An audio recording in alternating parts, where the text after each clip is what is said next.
بسم اللہ الرحمن الرحیم۔ صرف 5 منٹ کا مدرسہ قرآن و حدیث کی روشنی میں 24 جمادی الاولی۔ نمبر 1، اسلامی تاریخ۔ غزوہ خندق۔ رسول اللہ صلی اللہ علیہ وسلم نے یہود کی بدعہدی اور سازشوں کی وجہ سے مدینہ سے نکل جانے کا حکم دیا تو وہ خیبر اور وادی القریٰ میں جا بسے، مگر وہاں پہنچ کر بھی ان کی عداوت اور دشمنی کی آگ ٹھنڈی نہیں ہوئی۔ انہوں نے مسلمانوں کو صفحہ ہستی سے مٹانے کے لیے بنو نذیر کے 20 سرداروں کا ایک وفد قریش مکہ کے پاس بھیجا اور انہیں رسول اللہ صلی اللہ علیہ وسلم سے مقابلے اور جنگ کے لیے آمادہ کیا۔ کنانہ بن ربیع نے بنو غطفان کو خیبر کی زمین و باغات کی آدھی پیداوار دینے کا وعدہ کر کے مسلمانوں کے خلاف جنگ کرنے پر تیار کیا۔ اس طرح ابو سفیان قریش مکہ اور بنو سلیم، بنو سعد وغیرہ قبائل کے اتحاد سے 10,000 کا لشکر جرار لے کر مسلمانوں کو ختم کرنے کے ارادے سے مدینہ کی طرف روانہ ہو گیا۔ نمبر 2، حضور صلی اللہ علیہ وسلم کا معجزہ، قبر کے بارے میں خبر دینا۔ حضرت عبداللہ بن عمر رضی اللہ تعالی عنہ فرماتے ہیں کہ جب ہم لوگ حضور صلی اللہ علیہ وسلم کے ساتھ طائف جا رہے تھے تو راستے میں ہمارا گزر ایک قبر کے پاس سے ہوا تو رسول اللہ صلی اللہ علیہ وسلم نے فرمایا، یہ ابو رغال کی قبر ہے جو قوم سمود کا ایک فرد تھا۔ مکہ کی زمین اس کو اپنے سے دور کر رہی تھی تو وہ وہاں سے نکل گیا۔ جب وہ یہاں پہنچا تو اس کو وہی عذاب آ پہنچا جو اس کی قوم پر آیا تھا اور پھر یہیں دفن کر دیا گیا، اور اس کی نشانی یہ ہے کہ اس کے ساتھ اس کی قبر میں سونے کی ایک ٹہنی بھی رکھی گئی تھی۔ اگر تم اس کی قبر کو کھودو گے تو وہ سونے کی ٹہنی ضرور ملے گی۔ تو لوگ قبر کی طرف لپکے اور قبر کھودی دیکھا تو اس کے ساتھ وہ ٹہنی رکھی ہوئی تھی۔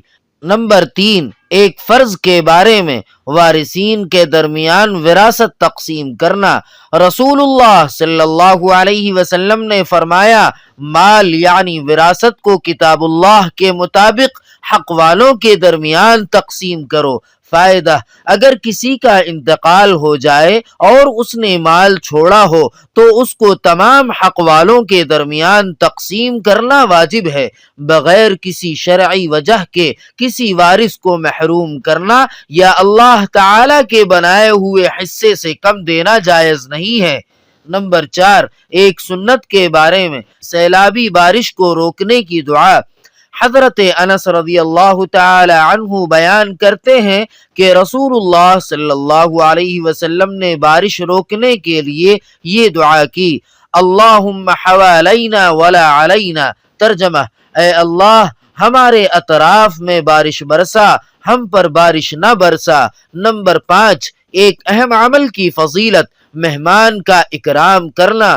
رسول اللہ صلی اللہ علیہ وسلم نے فرمایا، جب کبھی بھی کوئی مسلمان اپنے مسلمان بھائی سے ملاقات کے لیے جائے اور میزبان مہمان کا اعزاز و اکرام کرنے کی غرض سے مہمان کو تکیہ پیش کرے تو اللہ تعالی اس میزبان کی مغفرت فرما دیں گے۔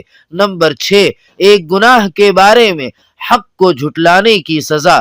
قرآن پاک میں اللہ تعالی فرماتا ہے، ہم نے ان قوم عاد کے لوگوں کو ان چیزوں کی قدرت دی تھی کہ جن کی قدرت تم کو نہیں دی، اور ہم نے ان کو کان اور آنکھیں اور دل عطا کیے تھے، چونکہ وہ اللہ کی آیتوں کا انکار کرتے تھے، اس لیے نہ ان کے کان ان کے کچھ کام آئے، نہ ان کی آنکھیں اور نہ ان کے دل، اور جس عذاب کا وہ مذاق اڑایا کرتے تھے اسی نے ان کو آ گھیرا۔